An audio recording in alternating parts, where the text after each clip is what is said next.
Hello everyone, আজকে আমি আলুর পকোড়া বানানোর জন্য আলু নিয়ে নিয়েছি। এখন দিয়ে দিয়েছি হলুদ গুঁড়ো, পরিমাণ মতো মরিচ গুঁড়ো দিয়ে দিয়েছি।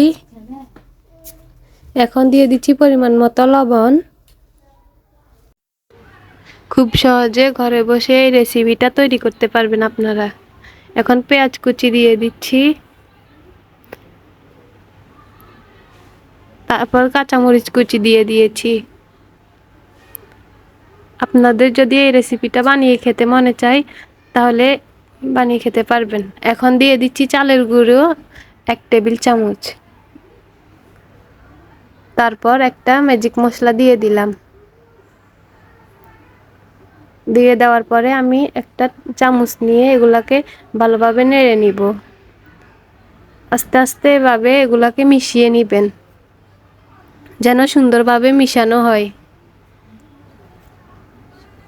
মেশানো হয়ে গিয়েছে, দেখুন এভাবে মিশিয়ে নেবেন সবগুলোকে। এখন আমি একটু একটু করে হাতে নিব, নিয়ে পেঁয়াজু শেপ দিয়ে দিব। এভাবে পেঁয়াজু শেপ দিয়ে দিবেন। এখন একটা একটা করে বানিয়ে আমি এগুলাকে একটা প্লেটে রাখতেছি।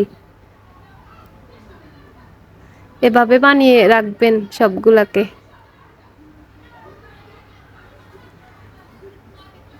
আমার পেঁয়াজুগুলো সবগুলো বানানো হয়ে এসেছে। চুলায় একটা কড়াই বসিয়ে দিয়েছি, তার মধ্যে তেল দিয়ে দিয়েছি। দেখুন এটা আমার মেয়ে।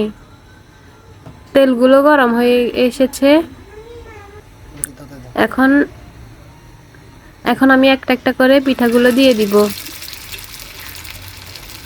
এভাবে পিঠাগুলোকে দিয়ে দিবেন আপনারাও।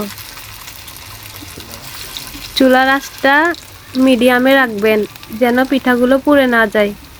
আস্তে আস্তে হলে পিঠাগুলো মুচমুচে হবে। আমার পিঠাগুলোর এক পাশ হয়ে গেছে, এখন আরেক পাশ উল্টিয়ে দিচ্ছি। এভাবে আপনারাও পিঠাগুলোকে উল্টিয়ে দিবেন। পিঠাগুলো আস্তে আস্তে হয়ে আসতেছে। এখন আমি পিঠাগুলোকে আস্তে আস্তে নামিয়ে নিব। এভাবে পিঠাগুলোকে নামিয়ে নিবেন। এখন আর অল্প পিঠাগুলো ছিল, এগুলাকে আমি ভেজে নিব।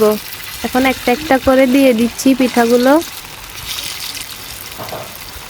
এভাবে পিঠাগুলোকে দিয়ে দিবেন। পিঠাগুলো দিয়ে দেওয়া হয়ে গেছে। এখন পিঠাগুলো আস্তে আস্তে এক পাশ হইতেছে। আমার ভিডিওটা স্কিপ না করে সবাই দেখবেন। ভালো লাগলে লাইক কমেন্ট শেয়ার করে দিবেন। দেখুন আমার পিঠাগুলোর এক পাশ হয়ে গেছে, এখন আমি আরেক পাশ উল্টিয়ে দিতেছি।